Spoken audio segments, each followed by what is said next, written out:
Hello. I'm so glad you could join us. I hope you brought your blanket to hide under. The spooky crew is going to discuss things and events from other realms. Ghosts, cryptids, aliens.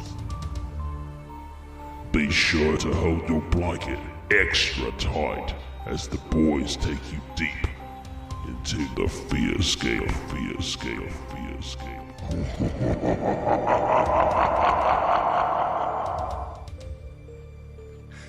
Welcome back, ladies and gentlemen, to another frightening edition of FearScape Paranormal Podcast. I am your host, Stefan Gearhart, and I am joined, as always, by my very astute and sexy co-host, Mr. Josh Rutledge. How are you today, sir? I am doing fantastic. I'm happy to be given both of those labels, although I think I prefer the astute label. I would also say you are also a master debater. Oh, a master debater. Yeah. Yeah. Mm-hmm. Yeah, that's probably true too. Yeah. Yep, it's also fun because it sounds dirty. Yeah, right. But anyways, we got a fun show tonight, and just taking a quick look back at last week's episode with Santosh. Wow, that was a fantastic episode. Not safe for work. No, but still a great episode. We let him fly like it was an unhinged episode. Yeah, right. But anyways, we've got a really cool episode. This is a topic that we're covering tonight is one that I've been wanting to cover since the get-go. In fact, way back in the day with one of our other old co-hosts, Kelly. Kelly was the first person to bring this to me to say, hey, we should do this as a topic. And finally, getting around to doing it here on FearScape is Dyatlov Pass. Holy moly, there is a lot of conspiracy around what happened to those Russian hikers. It's gonna be a good one. It is gonna be a good one. Well, and if I can say something to entice our listenership, yeah, I pulled out two sentences here. In the dead of winter, a group of students set out on a trek into the Ural Mountains. Their frozen bodies with inexplicable injuries were discovered in locations that compounded the puzzle of how they died. Whoa. That's crazy.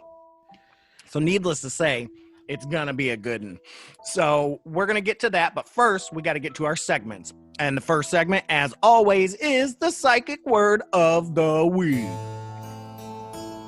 And now, the psychic word of the week.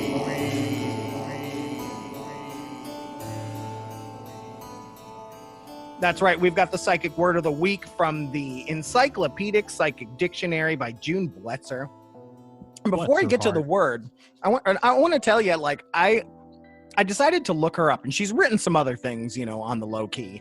But I was hoping to hit her up and be like, hey, we use your book all the time. We'd love to have you on the show.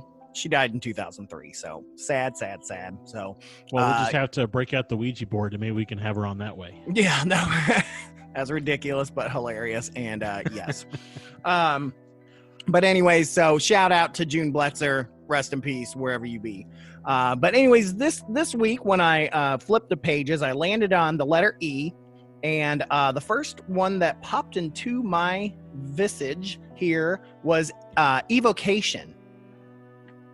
And evocation has in parentheses next to it magic. So I guess like to evoke something. Yeah. It says to summon an inferior entity from the etheric world by performing a ceremonial ritual using incantations, verse, and magical tools, such as a wand or sword. Two main objectives here. 1. Magician is hired to perform evil activity. An entity who is unbalanced and incomplete is summoned to execute the task. Magician keeps her or himself in complete control and separated from the evoked entity. Because of their knowledge and control, he or she is able to do the job and not become possessed by the entity. 2. Magician is hired to exorcise an individual who is possessed by an inferior etheric world entity. Magician summons the entity into his or her own body. From here, they can either help the entity to go on into the higher realms or dissipate her or him so that they will not possess another individual. And it says, do not confuse with invocation. So, Well, that's what I was getting ready to ask. What the difference between? yeah, well, evoke there's a and difference invoke. between invoke and evoke. So, yeah, this is more of an evocation, and it it's interesting that it can be used for both evil and good. Yeah. I Well, find that. Yeah, I didn't understand. So I guess, well, and what's really interesting there is, is there then a distinction between, are there strictly good magicians and then strictly bad magicians, or can you Well, practice I mean, both things? within pagan witchcraft, there are white magicians and black magicians, essentially, good or bad. There are some that practice gray as well. There are a number that practice the left-hand path. In fact, while I was trying to find the Council of Nine with Gene Roddenberry, I stumbled across something called the Order of the Nine Angles, and it is a satanic group that I thought was the order, or was the Council of Nine. And so I almost bought this book called Sinister, and it's like the Black Book of Satan, and I'm like, man, Gene Roddenberry was a Satanist. And like, it was crazy, and it was taking me down some deep rabbit holes, and I was like, oh my God, because I mean, it's really interesting, and it's a left-hand path and stuff like that. But yeah, it turns out I was wrong, and I was able to cancel my shipment at the last minute, and and make sure I didn't get Yeah, you're not on somebody's mailing because list. here's the thing about the Order of the Nine Angles: it's also highly connected to neo-Nazism. It's a subgroup of neo-Nazism that practices black satanic magic, and they say that this is what Himmler and those guys were really into, the occult stuff. Like, that's what they're trying to say. And it's all about the Aryan race. And I was like, oh my God, I'm going to get red flagged. Like, Yeah, really. so I'm glad I canceled it. I'm glad I found out that's not what I was looking for. So yeah, stay away from that one, guys. Look up Council of Nine, Council of not the Nine. Order of Nine Angles, which I kept thinking it was angels. And so another thing, when I saw it was satanic, I was like, oh, okay, so I guess they're going the Lucifer route. Like, no, man, it's like an evil Masonic. It's crazy, man. It's crazy. So if there's any Order of the Nine Angles listeners, I'm sorry if I made you upset. Please do not curse me. Anyways, evocation. Check it. Yeah. But let's go ahead and just move out of that before I get myself more in trouble. Let's go ahead and move into this week's spooky news.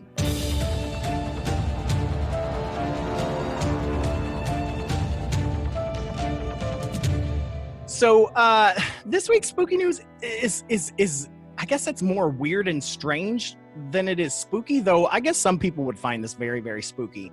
But this comes from the New York Post, and the headline reads, NASA scientists detect evidence of parallel universe where time runs backwards. And it's been all over the news lately. Basically what it says is that in a scenario straight out of the Twilight Zone, a group of NASA scientists working on an experiment in Antarctica have detected evidence of a parallel universe where the rules of physics are the opposite of our own. The concept of a parallel universe has been around since the 1960s. In fact, some people believed that it might have been a cosmic ray detecting experiments that found particles that could be from parallel realms, that maybe was also born in the Big Bang, yada, yada, yada. Well, this experiment was using a giant balloon to carry NASA's Antarctic Impulsive Transient Antenna, or ANITA, high above Antarctica, where the frigid dry air provided the perfect environment with little to no radio noise to distort its findings. A constant wind of high-energy particles constantly arrives on Earth from outer space. Low-energy subatomic neutrinos with a mass close to zero can pass completely through Earth, but higher-energy objects are stopped by the solid matter of our planet, according to the report. What that means is that the high-energy particles can only be detected coming down from space, but the team's ANITA detected heavier particles, so-called tau neutrinos, which come up out of the Earth.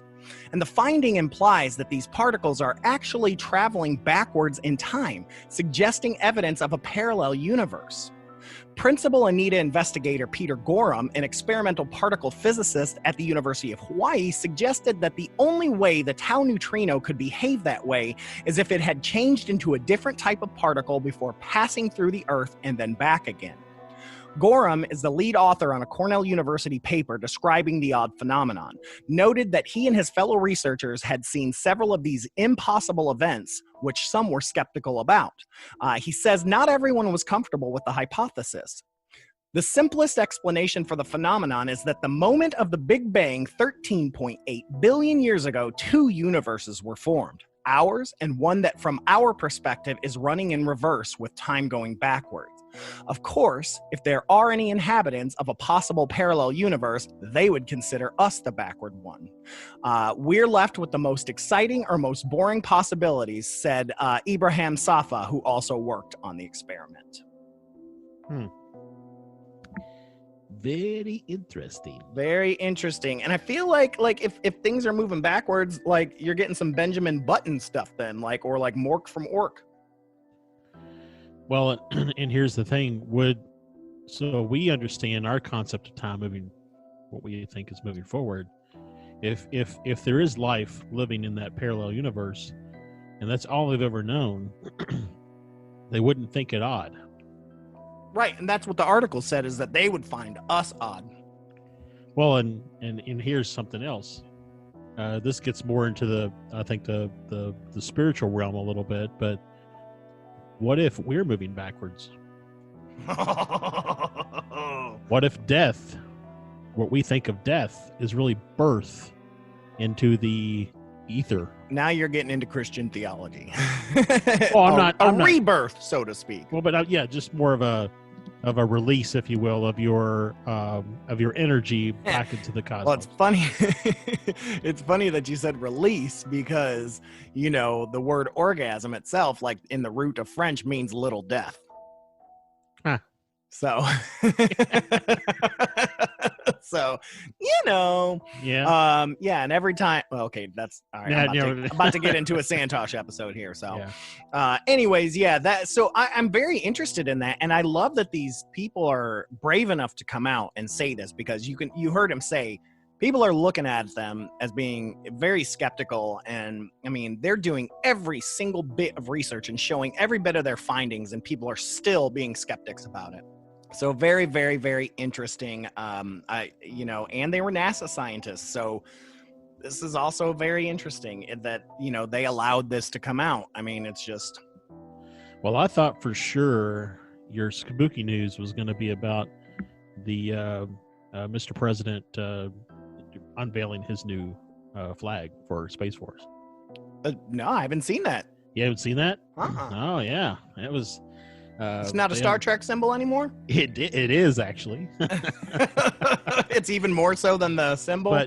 But it's just, talking a little bit about what we have in the past several weeks about how they're continuing to kind of restate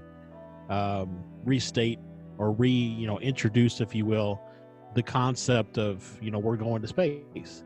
And so, Trump did this whole thing about the flag and talked about something he called the super duper missile, and that all the stuff we were gonna create. This is not political, by the way. No, it's just dumb. I'm just quoting what Trump said. So so it's again, I mean, it was probably glossed over because it didn't start with COVID. But I mean, it's still the fact that there's still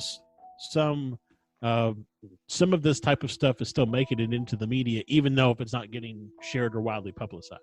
So, well, it's interesting the amount of UFO related or Space Force or anything kind of in that realm that has been coming out during COVID, because it has been losing traction because of COVID.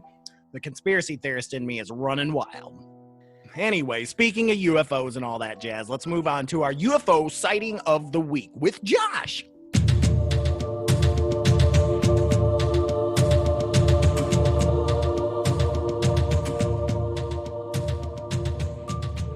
All right, Josh, what do we got this week? What did you find? Yeah, so this actually goes back to August of last year. Oh my God, no one was alive then. Yeah, I know.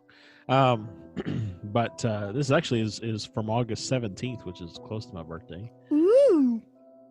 But reported on September 2nd, 2019. There was a lightning storm that evening, and as my wife came back inside from sitting on the front steps, I went outside and looked up into the sky and saw a bolt of lightning that crossed the entire sky from the middle outward. I ran inside and got my phone, as I could tell that the timing of the lightning flashes indicated it was within 11 miles or less from where we were.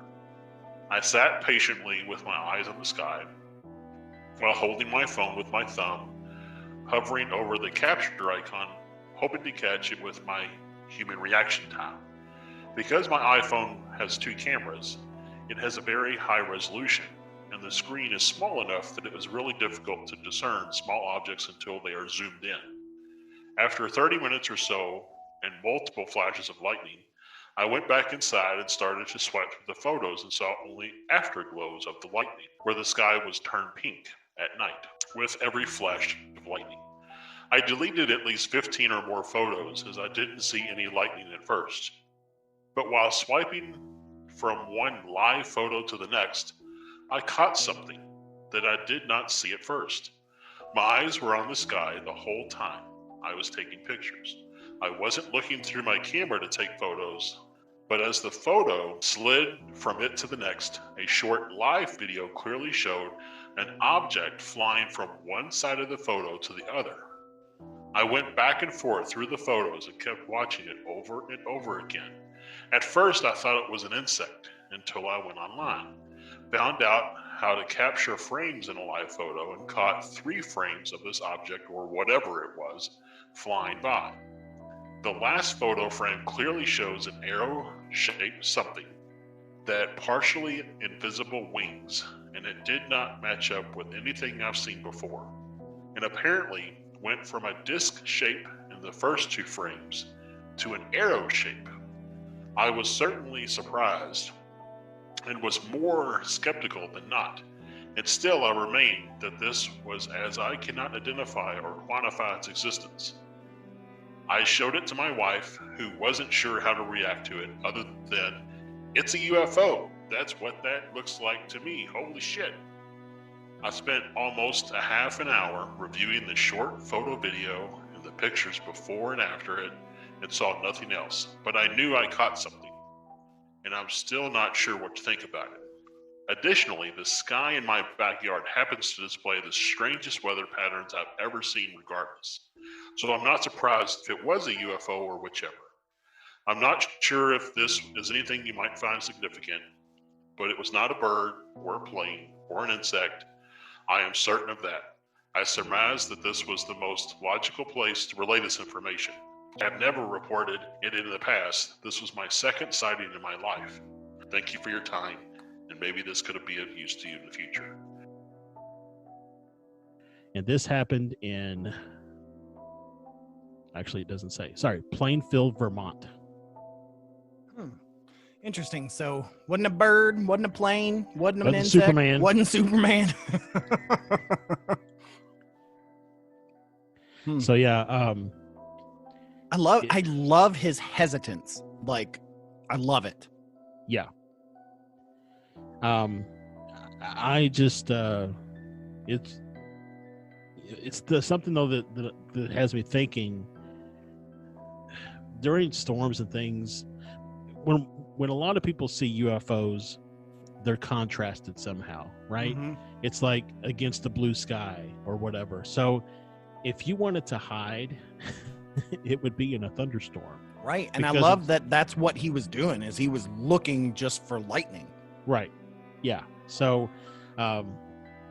makes you wonder how many other sightings there might be if people were to take pictures of things, of thunderstorms, what you might catch. Yeah. So I see a spike in thunderstorm related photo activity coming. So Yeah.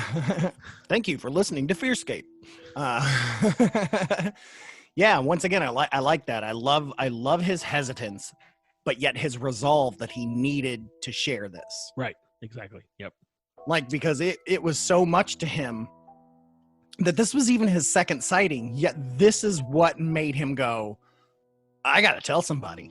Yeah. All right. Because he didn't say nothing to nobody. And in fact, I thought his wife was going to make fun of him at first. But she was the one who's like, honey, it's a UFO. Yeah. And he's like, yeah. By the way, if I would have read that in an accent, it probably would have sounded like a country person, even though he's from Vermont. So. Hey, there's still bumpkins in Vermont. They just have a different type of accent. It's more like, oh, yeah. How are ya? Hanging out, or just hanging out by the water wheel.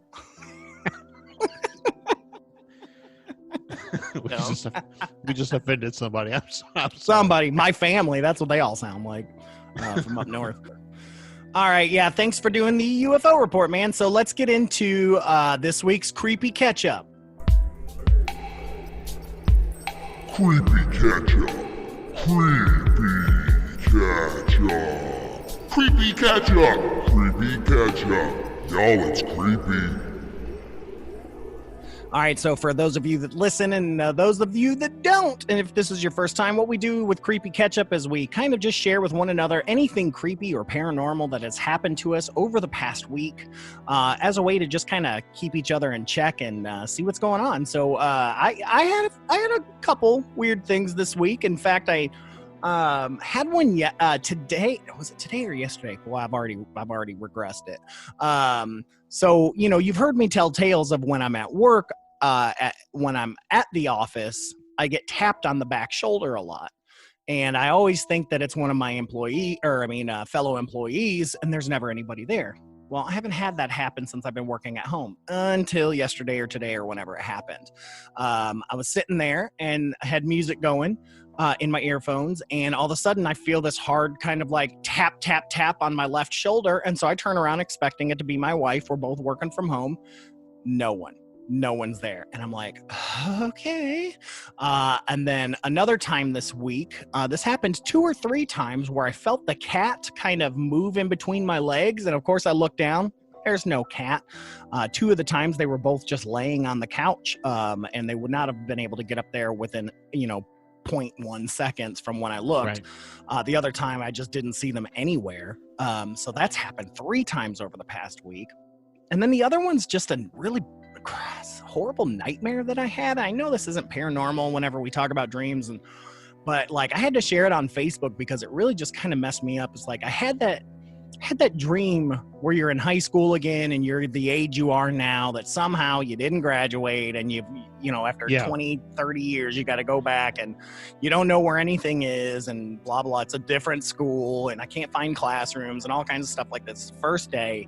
And I'm trying to figure everything out, and a mass shooter shows up and just starts shooting up the entire lobby where most of us were at, and kids are dying and faculty is dying. And it's like I run into these classrooms trying to figure out a place to hide because I can't see any of the kids because they're all hiding. I can hear them, but I don't know where the voice is coming from, and because they all know where to hide because they have active shooter training. And I didn't know where to go, and they wouldn't tell me where to go because they didn't know me because I was new, so they thought I might be the shooter. And so I'm just like trying to hide, and then I get out to the hallway and I see the shooter and he goes to shoot a kid, and I dive in front of the kid and take the bullet and wake up. I woke up, my hands were shaking, like I was jittery, and just, it messed with me for like seriously 2 full days. I had to talk to my therapist about it because it was like I haven't had a nightmare mess me up like that in a long time. Like I know I dreamed vividly, but usually when I wake up, I'm like, oh man, that was a crazy dream. But that one, like I was just still stuck in it when I woke up. I couldn't shake it for like 2 days.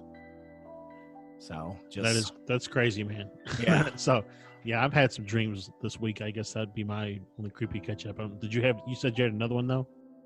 That was it. Okay, that was it. Yeah, just little brushes and touches and things like that. Haven't heard anything, nothing like that. No night hags, no nothing like that. But just the big ones were the rubbing on my legs and the tapping on my shoulder.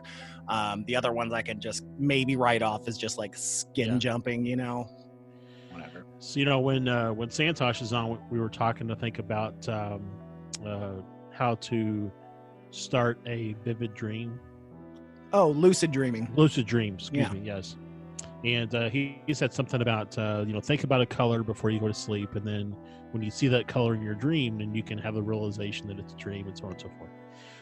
So like I don't know, 4 nights ago or so, I was laid down to go to bed, decided I'd give that a shot. So I thought about, my favorite color is blue, so I thought about blue before I went to bed.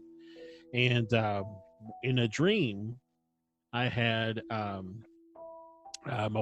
wife and I had come home to our house, and there was an intruder in our house, and there were 2 guys there. One guy was like a paramedic, and the other guy was just like this really rough looking dude. And the paramedic guy was like, I think there's an intruder guy in your house. I'll go get help. It's like he jumps out of a window, which and I lean over and I tell my wife, I'm like, in my dream, I'm like, I think he is in on it. So then I go out into the kitchen, and this intruder's like standing there, and I'm like, you need to get out of our house. And I remember he's wearing a blue and gray, like, those they're like knit parka thing, not parka, no, I thought it's the right word. It's like a blanket, but it's like a jacket blanket. I can't think of what it's called. Yeah, like those ponchos, those Navajo. Yeah. Those Navajo ones. So he's wearing like one of those, and it's blue and like gray stripes. Mm-hmm. And so I reached, like, I looked down on the counter, and there's a blue handled rock climbing pick. Do you know what I'm talking about? Like those handles that have the sharp hook on it, so they use them when they climb, rock faces. They kind of look like that. little mini scythes. Yeah, so I picked that up, and I'm like, you have to leave out of my house now. Well, he pulls out a switchblade and flips it open, and we go into like this battle, and he's like almost about to stab me in the stomach, and all of a sudden my dog, who died last year, comes out of nowhere, runs up, like attacks the guy long enough for my wife and I to get out of the house. And then fast forward, like in my dream, it kind of fast forwards to where I'm just kind of like in a field playing with my dog. So that was one dream. Yeah, and you've dreamed about your dog a couple of times in similar situations. Yeah. So then the next night I had a similar dream, except there was no intruder. It was just my dog and I. We were playing everywhere, and in this one, a cat that we used to have that died earlier this year or late last year. He was in it, and I woke up to like a cat jumping on my bed and walking next to my leg, and I moved my leg thinking it was my actual cat that we have here, and there was nothing there. Yeah, and you heard Santosh and I lightly reference to all the cat ghosts we used to have in old Louisville for sure, and that's what I think I felt. I mean, they've had a couple cats that have passed, and dogs that have passed away over the years because they've had this house for 30 years or whatever. Yeah. In fact, they just let Sarah know that one of the cats died in her bedroom where we're staying right now. So, well, that's probably what's jumping on the bed then. Yeah, right. So who knows? Because I'm sure the cat liked to sleep on the bed that was in there. So. Mm-hmm. So, but and then my last dream that I had, and I actually had this. What? Oh, go ahead. I didn't know you had a third one. I apologize. Yeah. So this is the one I think I told you about earlier today. This is the one I had last night. So I had a dream that I got recruited by the Navy. Oh yeah. To work on a project to go out and find and document UFOs or UAPs, as we talked about before. The naming convention is changing, and so like in my dream, I'm like carrying a bag and I'm trying to get through security. And the guy's like, let me see your badge. And so I like dig through my bag and I find my badge and I show it to him. And he gives me this little watch. That's kind of like, have you ever, been to Disney World and you got the magic band? Yeah. If you know what I'm talking about. Mm-hmm. It's kind of like that, but there's no Mickey head on it, obviously. But it's like, and he's like, you can use that to get everywhere you need to go. So I go into this room and like, we're on a ship. Like we're on in the ocean on a ship. Because I remember seeing the waves and stuff and the ocean outside of a window in the room that I'm in. There's all these people from all these different walks of life. And one of the guys in there says, "Hey, why do they pull you in?"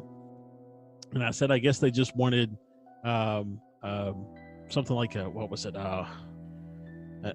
unknown entity or something like that in the room." And so then they're going around and they're like introducing everybody, and they come to me and they're like, "And please welcome, Mr. Josh Rutledge, the foremost amateur expert on UFO cases. He's led over 100 cases, investigations, around the world, blah, blah, blah." So it was really cool because I would love to be able to do that. I mean, that would be same, awesome. yeah. But it was just really cool that was the so again, just this week I've just had a lot of really vivid dreams. So yeah, it's cool. Yeah, and it's been not just for us. I mean, Santosh talked about having a crazy dream. We all had pretty kind of frightening dreams the same night. Yeah. Those little synchronicities. So right. But yeah, so that's our creepy catch-up for the week. And let's go ahead and move right into our topic. We're going to be talking about Dyatlov Pass. But of course, before we get to that, let's take a quick little sponsor break. Hey, blanket huggers, Stefan here from FearScape Paranormal Podcast, and do we have a scary good deal for you right now?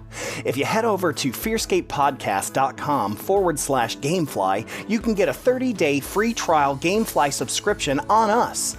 Now, if you're not familiar with Gamefly, it's a game and movie rental service where you can play the hottest video games for systems like the Nintendo Switch, Xbox One, or even the PS4. You can get up to 2 games or movies out at a time, and you can do that an unlimited amount of times a month.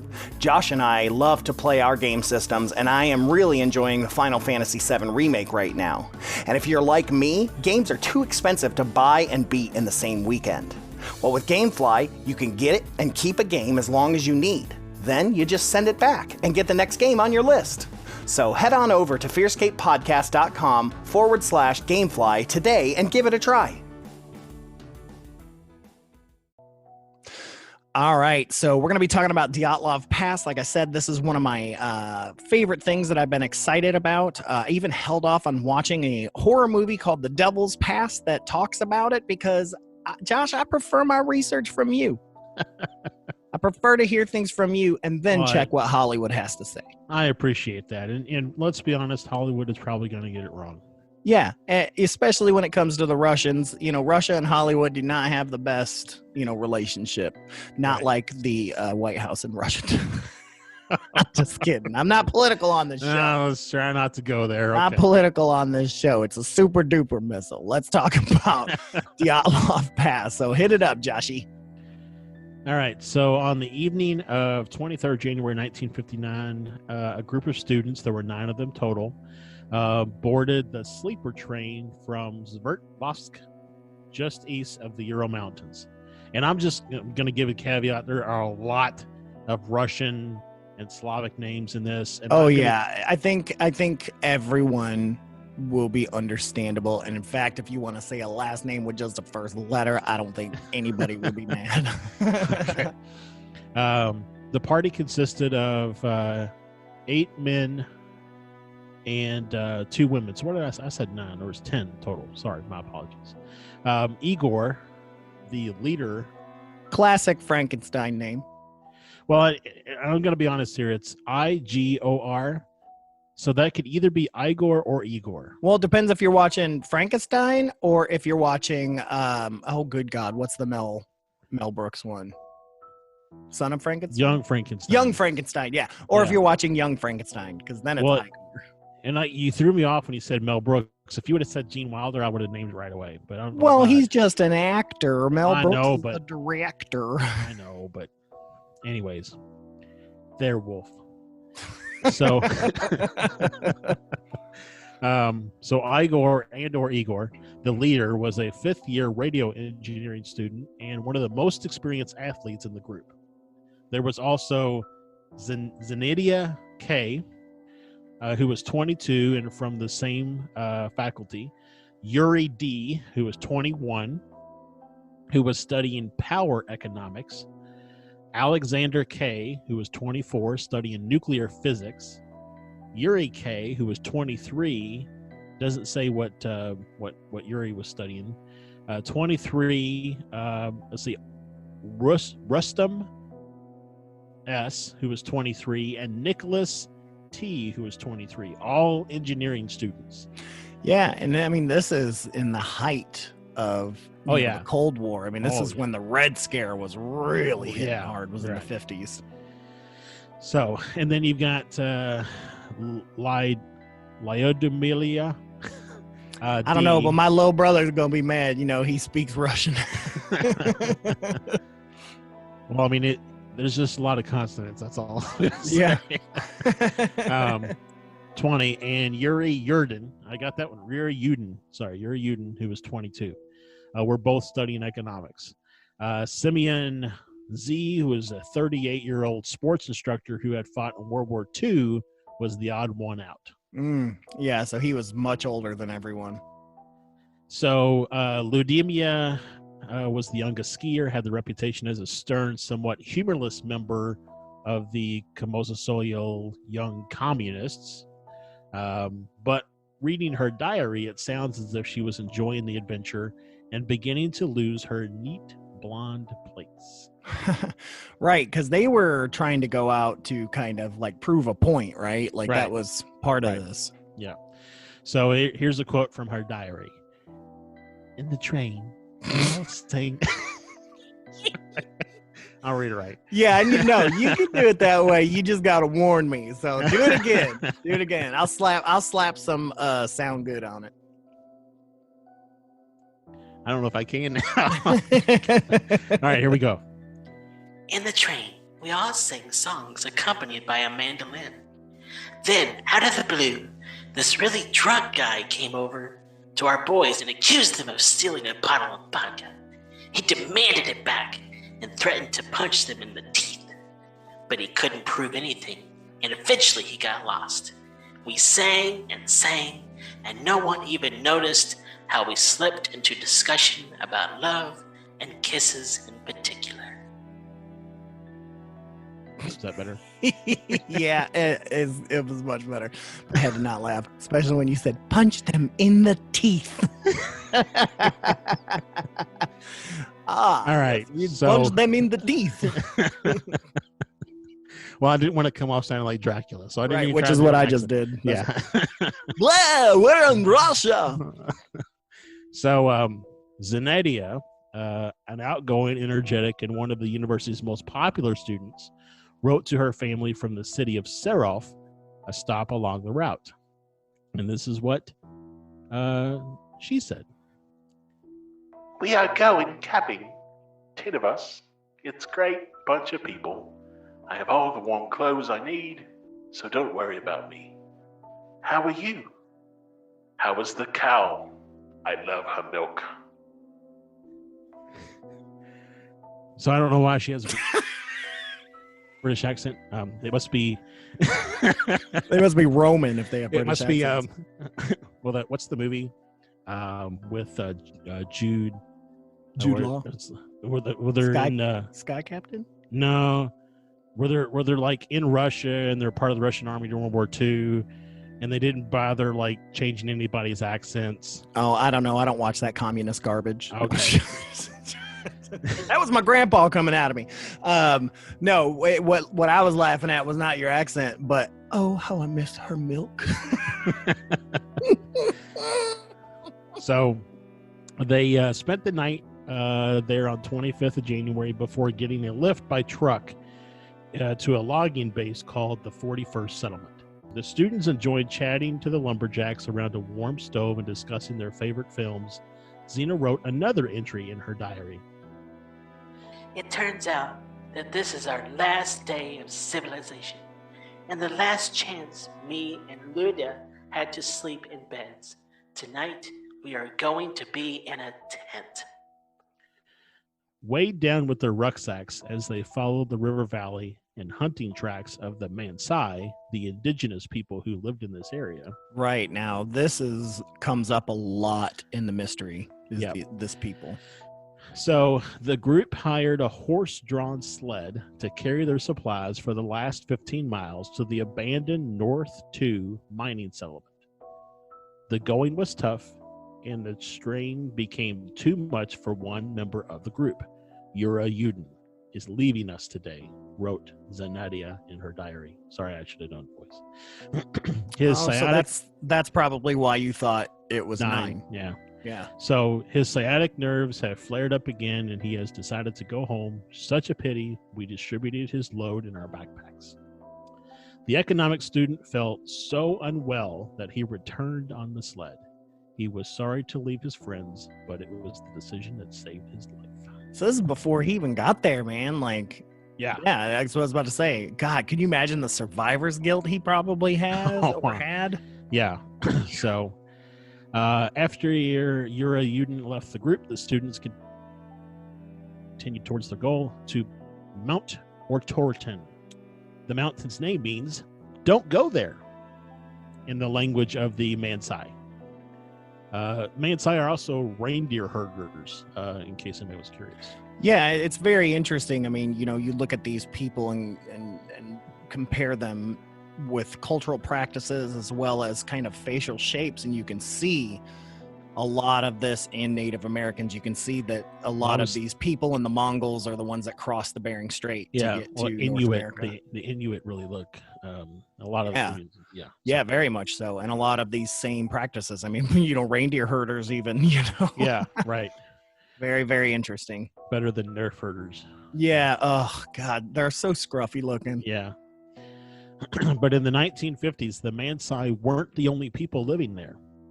There was once a network of prison camps in the North Urals known as Idvidil Lag, where 30,000 inmates built roads, cut and processed timber, and labored in makeshift factories. The camp had a reputation as one of the most atrocious and violent in the entire Gulag system. Wow. Yet few tried to escape because of the remote location and the harsh climate. So Igor Dyatlov's group skied along the nearby Asupia River before the final ascent, and so this was kind of along the borderlines of that prison settlement. Right, and so this whole incident and the pass and everything was named for Dyatlov simply because I guess he was the leader of the expedition. Exposition, yeah. Exposition. But so Zayane wrote in one of her last diary entries, All day long we followed the river. At night we'll camp on the Mansai Trail. I burned my mittens and Ura's jacket at the campfire. He cursed me a lot. so yeah, don't burn your mittens. So Yeah. it's the moral of this story. Don't burn Yeah. your mittens. I mean, it just tells you, I mean, you're so desperate, you're in nothing but snow-covered tundra. I mean, what are you going to burn? Exactly. Well, I don't think it was on purpose. I think she erroneously burned them in his jacket at the campfire. That's why he cursed her. Okay, because she was being a jerk. Yeah, I mean, it's below zero, but no big deal. Well, she probably, you hold your hands too close to the fire. I don't know. Yeah. Anyways, so now we move on to the discovery. So this is when they sent out the party to find what was happening. Right, because at this point, your boy that went home, or girl, or whoever it was, is like, they should be back by now. Well, so it says here that Igor, who was leading the trip, had promised to send a message to the sports club as soon as his group was safely back at their base around the 12th of February, 1959. God, so they were planning on being gone for 2 weeks or so. Three. Oh, good God. It's too cold for one night. At first, nobody was surprised they didn't return on time. Then they had been delayed before because of bad weather. But by the 20th of February, their families became worried and raised the alarm. The university sent out a search party of student volunteers. Now, at the time of when I found a lot of this detail, there was a guy who was living, whose name was Mikhail Sharavarhin, who was part of that search party. Okay. He said they split into small groups and followed some ski tracks, which came to an end at the edge of a forest before climbing up the pass. And this is a quote from him. We had gone about 500 meters when on the left I saw the tent. Part of the canvas was poking out, but the rest was covered in snow. I used an ice pick lying nearby to uncover the entrance. Inside, he and another rescuer found a blanket and some rucksacks lined up neatly and a pile of boots in one corner. There was also a route map, official papers, money, and a flask of alcohol. Next to that, he spotted a plate full of salo, which is white pork fat, and it's a Slavic delicacy and the sort of high-calorie food that hikers take with them into the mountains. Interesting. So, wasn't robbery. There was money, right? It wasn't cannibalism or anything like that because there was still food. Right. Well, it gets weirder than that. Yeah. So, oh, yeah. I'm just, woo. Yeah. It was then that he noticed the tent had been slashed open from the inside with a knife. Oh, man. From the inside? Yeah. That's like the opposite of Jason Voorhees. Says maybe they were in a desperate hurry to get out, but why? Just outside the tent, he saw frozen footprints made by 8 or 9 people who were wearing socks, a single boot, or were barefoot. The tracks continued for 5 to 10 meters, and then they disappeared. Just gone. Just gone.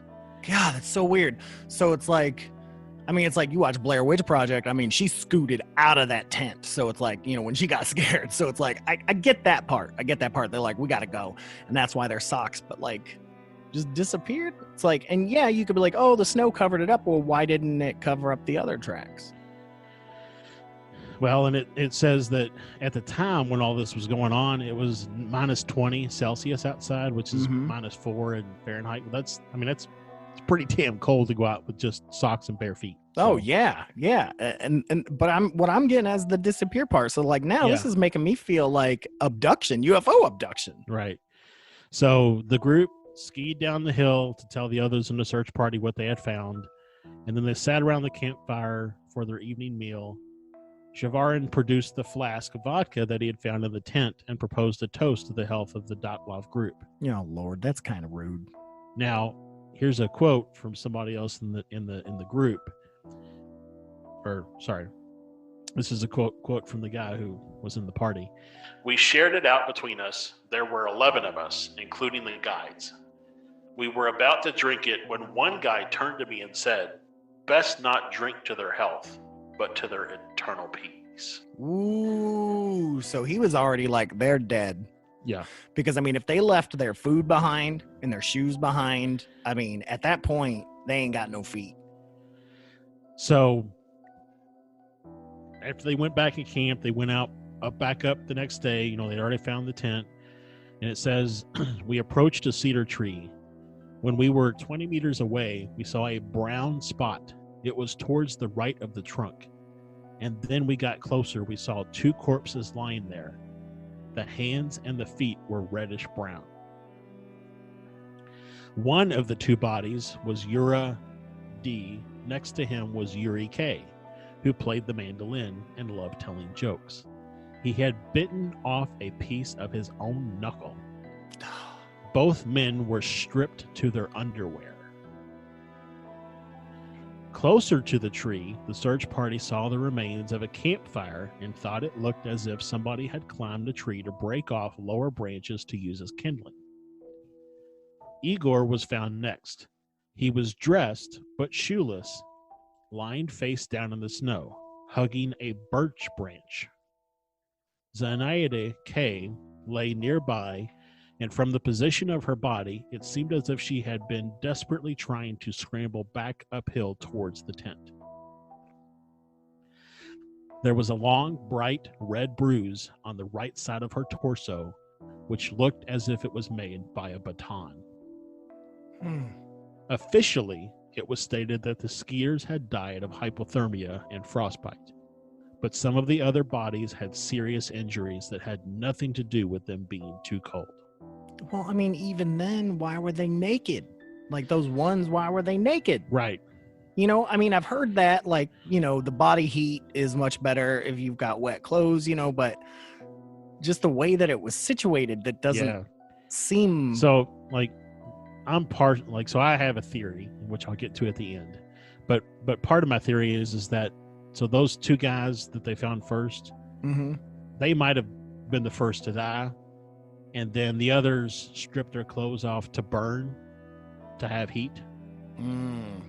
So that's maybe something, I don't know. Could be the brown spot. What do you mean, the brown spot? When they said they saw a brown spot before they saw the bodies. Oh, yeah. Well, maybe that's what they said they found a campfire. Oh, okay. So, and somebody looked like somebody had scrambled up to try to break off branches. And so the guy who's laying there hugging a birch branch, he might have been crawling out on a branch to try to get more stuff for kindling. And the branch broke and he fell to his death.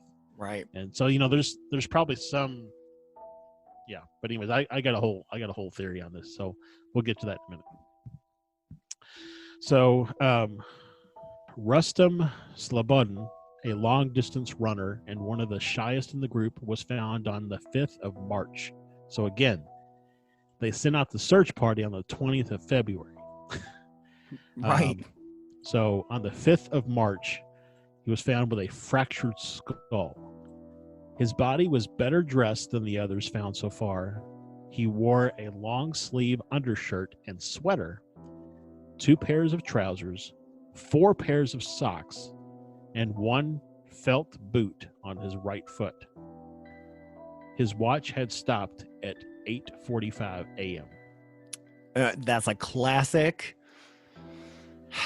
That's a classic UFO sighting incident thing, is when clocks will stop. Well, it's the whole electromagnetic stuff. So, and keep in mind that at the time that we're talking about here and where we're talking about, it's very possible that he also could have been wearing a wind watch, like the kind that you have to wind. This is true, but I feel like at this point that information would be made.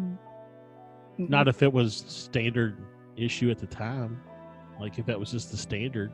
But I mean, Russia's reopened it a couple years ago. The case, looking into it, it's like you feel like that would be something that they would say, hey, we've got the evidence here. This is a wind-up watch. This is why it stopped. So it says that the mystery deepened when the remaining 4 bodies were found in a ravine in May, nearly 3 months later, once the snow had melted. Nikolai T., the son of a French communist repressed by Stalin, had a fractured skull. Alexander K., the nuclear physicist student who had worked at a secret institute in Moscow, had a wound behind his ear and an oddly twisted neck. Lidimia D., the ardent young communist, and Simeon Z., the oldest member of the group, had suffered multiple broken ribs. He had an open wound in his right side of his skull, which exposed the bone. Now,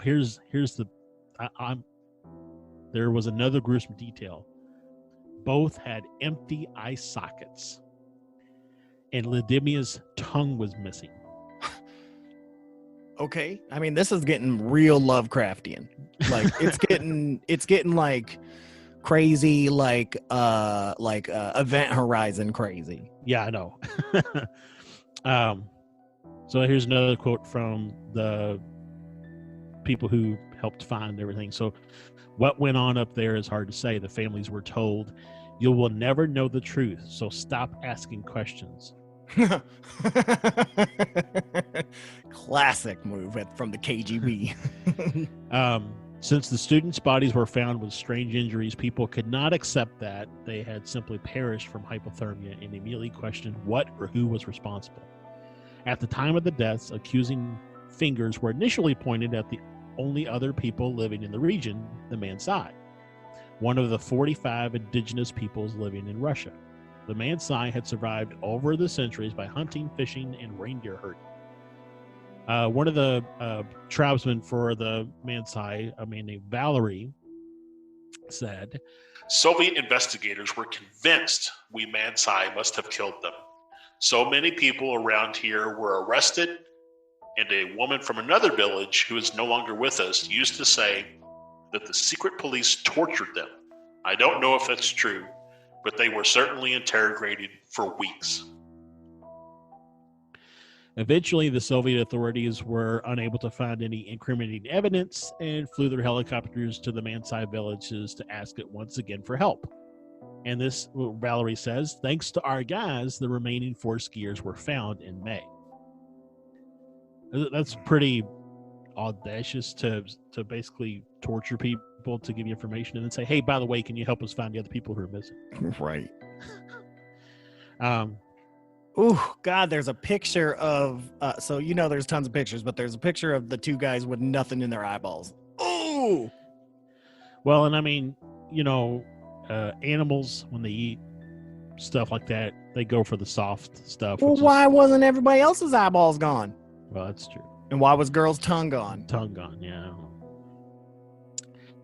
I don't know. So it just says here, the suspicions will linger about the Mansai's possible involvement. One book published in 2015 suggests that some Mansai hunters were high on magic mushrooms and that they went berserk when they found that the students had veered onto sacred Mansai land. Wow. But Valerie dismisses such theories. He basically says, if any of our people had been involved in that crime, they would have thrown us all into prison because it was a cruel time. In those days, people were executed by a firing squad without investigation or trial. Especially non-white people in Russia or America, let's be honest, especially during Stalin's time. It's like the native peoples were not treated well, and that, man, if they had even really seriously suspected them, they'd have wiped out that entire culture. Yep. So he says that he believes there's a technological explanation. One evening in February 1959, his mother was out collecting firewood when she noticed something strange in the sky. This is a quote from her. We were coming back from the forest and we could see the village ahead of us. This bright, burning object appeared. It was wider at the front and narrower at the back, with a tail, and there were sparks flying off of it. Right, so this is the fireball theory. Right. Who was this that said this? So this is the Valerie guy who's the tribal leader of the Mansai. This is his mother. Oh, so his mother saw the fireballs. Yeah. Okay. I didn't know if it was in like a lost diary or something. Sorry. No. So some believe the students were victims of a military experiment, that they had died on the spot. Later, the corpses... Pretty likely at that time. Yeah. Later, the corpses were flown back to the mountain by helicopter and rearranged to make it look like they had frozen to death. And it just says the Soviet military were capable of inhuman acts, but would they really take the trouble to collect corpses only to later dump them onto a mountainside? No. So, something else suspicious, in the autopsy reports, it says that fragments of the internal organs of the first 5 bodies were sent for chemical analysis. A document was unearthed stating that organs had been successfully delivered and were stored in a fridge. But as soon as the results were known, some people came to the library and took the samples away along with all the paperwork. Yeah, sounds like what they did in Unidentified when they were talking about the incident in 2014. Yeah. I don't remember which, where the guy said that a black helicopter landed on the aircraft carrier, came in and demanded all of the recordings. Right. And that was it. Yeah.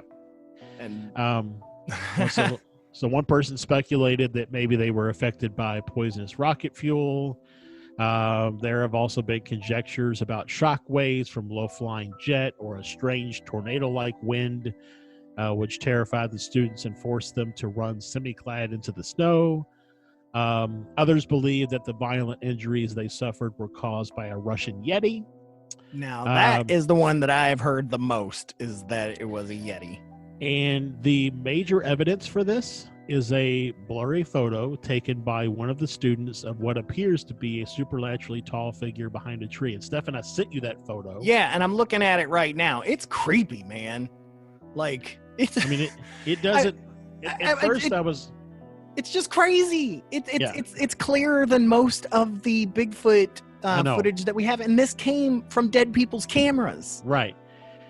And it also, like, when I first looked at it, I thought, well, maybe it's a guy in like a parka being silly behind a tree, but like, it's very uniform, if you know what I mean. Like, you can't really tell where there's like a zipper or, buttons, or where the head is not really like, well, different and they from the body. found everything else. Where's this costume? Right. Yeah. Right. Or are they So- trying to say that it's that tribe, you know, Well, trying to Wendigo them and scare them? Well, and you have to remember too, the video of Bigfoot tromping through the forest is 78, Yeah. which is 19 years after when this took place. So was there even really a Bigfoot type media phenomenon until 78 when that video was produced? Right. I mean, there was always talk of Yeti and Sasquatch Right. and things like that. But yeah, Bigfoot definitely brought it to the main media. I mean, that would have been the only reason to produce a hoax is post 78. Right. And especially, I mean, these guys are communists. I mean, it's like that was not an acceptable thing to be doing. Like, So, I mean, yep. you could lose your life in communist Russia.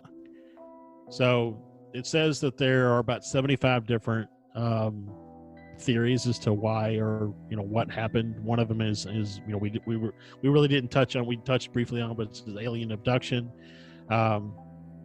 I have a theory, and it involves the Yeti, and it also involves a cave. So one of the things that I found when I was looking into this is that when they built their tent, or when they set up their tent, they did so over top of a low depression in the ground, so that they could have additional shelter from the wind. And when they found their tent, that's how they found it, was kind of covered in snow, but over this low depression in the ground. Now, the cut coming out of the tent, here's what I'm thinking. I'm thinking they're all sitting in the tent, they're cooking up some grub, they're taking their shoes off, they're letting their socks air out, so on and so forth. They're getting ready to kind of call it a night and go to bed, maybe plan out their day for tomorrow. Then all of a sudden, something comes up in the tent. Like something comes either out of the ground or something in the tent, or maybe it comes in through the main flap. It's the only way to go. You can't go back through the main flap if something comes into the main flap. The only way to go is out the side of the tent. So somebody grabs a knife, slashes a hole in the tent, and everybody runs out in whatever they were wearing at the time, which is without their boots. Well, the only other thing is that if all 9 were in one single tent, I mean, you could have had some trying to go out the front, and another dude's like, I ain't waiting for this shit, Right. and like slices it open and goes too. But my main point there is that that's why they're not wearing any boots. Because Oh, they yeah, left- yeah. because For sure, they left in a hurry. or in a hurry, right? Yeah, for sure. And so that's why one person's got one boot on, because they were in the process of taking their boots off when it came in, whenever happened. And it's interesting. I'm looking at the picture here of the busted tent, right? That the investigators found, and it's kind of small. Yeah. For 9 of them to be shoved But together. It's basically a pup tent. Yeah, which is kind of crazy to me. Yeah. Well, but at the time, that's Sure, but still, I'm like, man, like I can see them going, I can't wait, I gotta go. Like, yeah, and to be that scared enough to cut the tent open, right. like tells you something happened more than just somebody shaking the tent, right? So and then so we know that they found the first 2 guys. They're missing their boots. No big deal because they're in the tent, right? So Right. But they're also stripped naked. But when they found one of the other guys in May, if you've noticed, it said he had an extra pair of trousers on, an extra 4 extra pairs of socks. Mm-hmm. I honestly think that some stayed at the tent because somebody was injured, and four went for help. Interesting And theory. None of them made it. Yeah. I mean, that's pretty plausible. I mean, if you think about it, and let's say something was chasing them. I mean, it's like if there's just one of them and they're chasing a smaller group, the other group knows that they can stay and help the injured. Right. But so whatever maybe goes down, catches up with the group that broke off, knocks them, takes care of them, comes back to the group that remained. And it's very possible that the group that remained just died of cold exposure. I mean, the guy climbed up in the tree on the branch to try to get some wood. The branch breaks and he falls to his death. The girl, maybe she was on the ground or something underneath the branch falling. So she gets hit in the side, and that's why it looks like she's got a mark for where a baton hit her, because the branch hit her. I mean, that girl that her tongue was gone. I mean, she could have fell or jumped and bit her tongue off.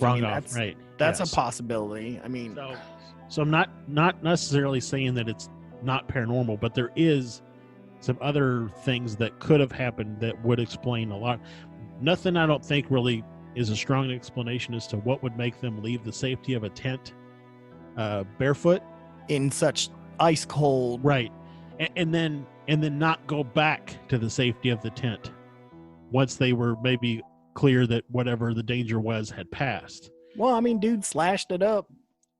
Well, true, but yeah, I mean, still going to be warmer than outside. Yeah, I mean, you could, at least you would have provisions. You could put your boots back on and not have your feet, frostbite. So, right. Anyways, I think there's probably is something odd about what was the triggering event, but then all the other things that happened may not have necessarily been quote unquote strange or paranormal necessarily. So, yeah.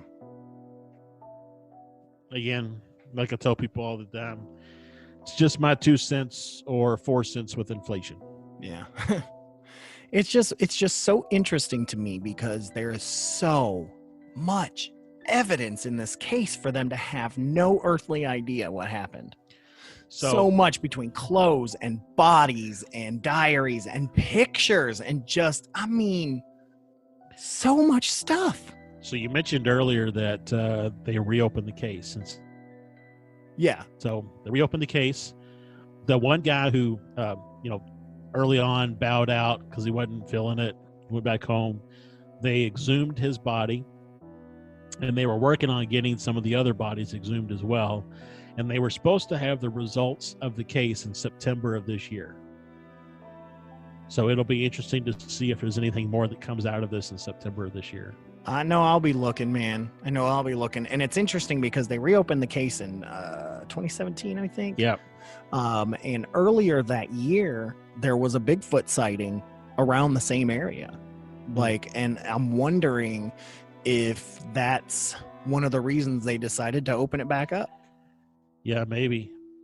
I mean it's like the picture, when we post this out to folks, we need to make sure we include that picture. But I mean, the picture is just crazy how it looks. I mean, it's like you can see like the tracks going in between the trees where their skis had gone, and then there's like this thing that's like cautiously looking at them. I mean, it's just weird. It's just really weird looking.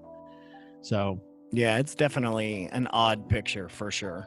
And there's some other theories too. I don't know if you were going to talk about them or not, but there's one theory that alleges that the group were on a mission to meet U.S. agents, and that they were possibly discovered by the KGB and taken out ceremoniously, for example, or that the U.S.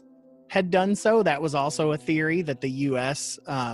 Had spies within the group, or tricked them into coming and then murdered them, that propaganda. Yeah. Which that would have been, if it were that way, that would have been to deter anybody else from working with the U.S. Right. And it's also keeping people from that area. That's the other thing it did. People were scared to death to even go in that area. And so if there was some sort of Area 51 Russian style, right, that would keep them away. And there's a lot of theories with Area 51 and places like that more than just military weapons, but there is very Dr. Moreau-ish type hybrid super soldiers and all super soldier what's the word I'm looking for, where you merge people and animals together. I can't think of it, but yeah, gene that splicing. Well, yeah, but there's a ancient term for it. I just can't think of what it is. But yeah, so what if that was happening? Who knows what they stumbled upon, what they saw, and it's interesting that I'm looking at a lot of these pictures, which is just frightening, because not only the pictures from the actual trip itself, but the pictures from the investigators, which are, I mean, they show the body of every single person when they found them. I mean, it's frightening. And then one of the girls, after she was pulled and laying on a bench, like, is still in the position that she died because her body is so frozen. It's scary. But most of them, they found underneath the snow, you know, which is just crazy, man. Like, it's just... kudos to those guys. I mean, like, so much snow like that, it makes your eyes do crazy things. So for them to be able to find these people, God, I mean, how many people have we lost in the mountains in Washington, and we still can't find their bodies?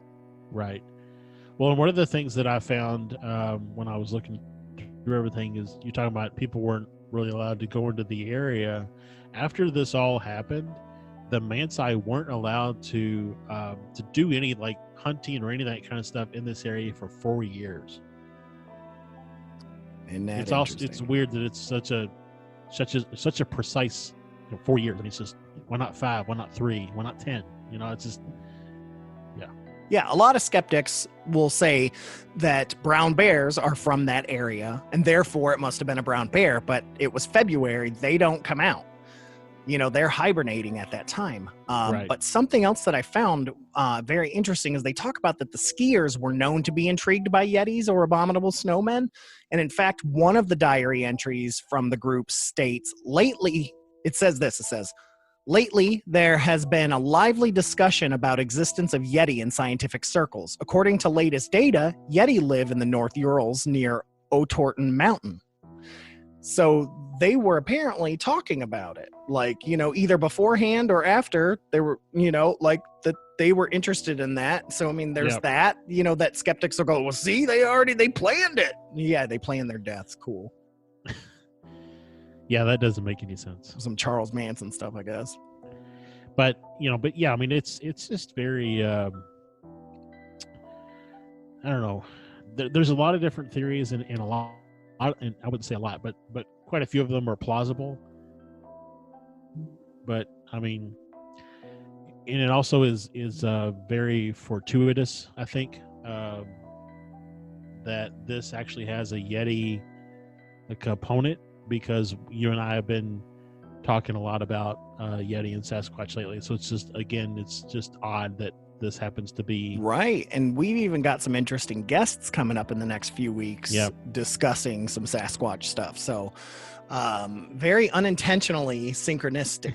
So, and, you know, we've got an unhinged episode with I mean, there's just, maybe it's summertime and it's just like making you feel like, oh, or it's because we're in quarantine and nobody's had a haircut. I don't know, man.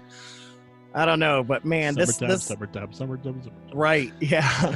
I just know one thing is, like, I mean, this is the conspiracy theory that never quits. Like, this is the mystery that never quits. It's like this. I mean, there are website after story after documentary on this, and they are just dumbfounded, you know, between aliens and freak storms and Yeti and not Native Americans, but Native Asian Russian peoples. Yeah.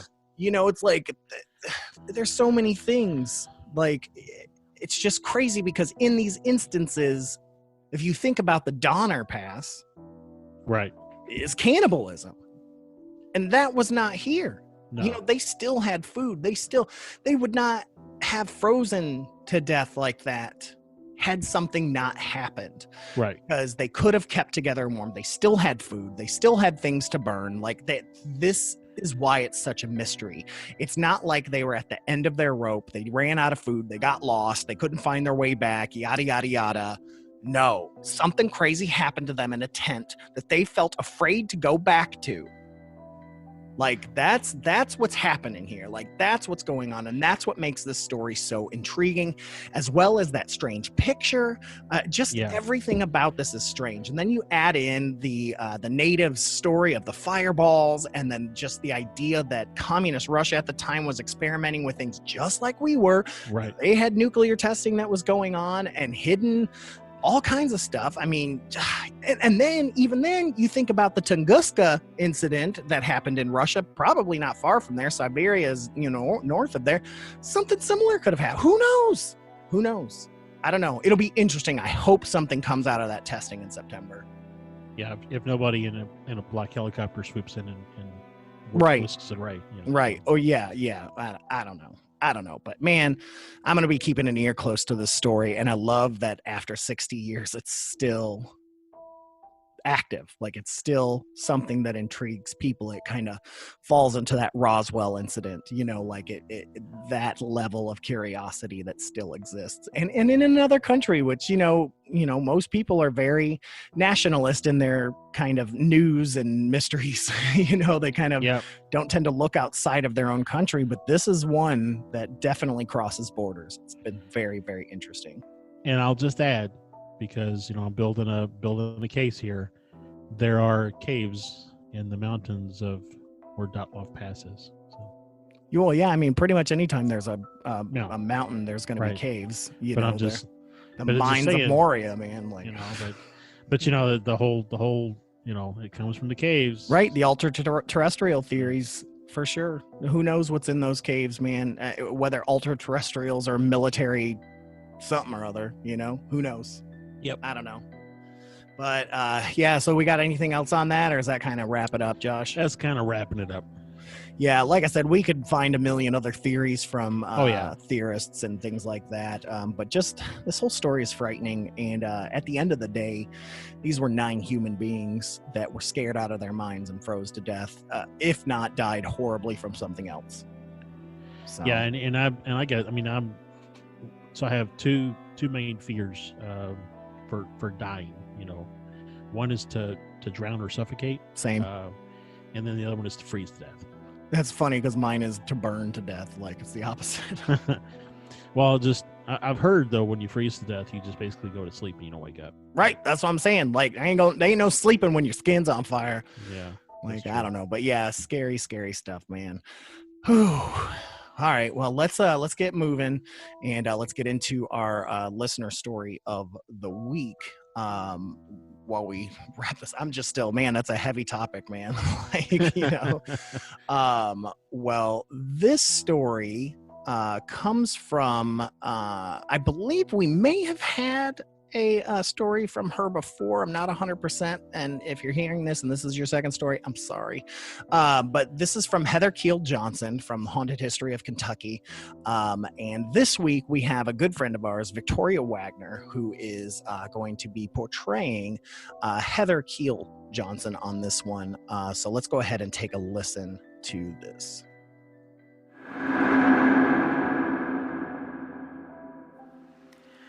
My name is Heather Keil Johnson, and my new home is 105 years old. The day we looked at it, I had a very peaceful feeling come over me, even in the cobweb-filled basement. Well, until I came to the rear stairs. I see figures when I walk past rooms, and they're either at the top of the stairs or the bottom. I have heard voices too, but nothing scary, just unnerving. Well, after we moved in, our dog refused to use the rear stairs and still will not use them to this day. 3 months after we moved in, I fell down those stairs twice in 1 month. Since then, my husband and our 2 children have also fallen down them. We didn't, feel a push or anything. No, it was like the step just disappeared. Needless to say, I avoid them. Crazy.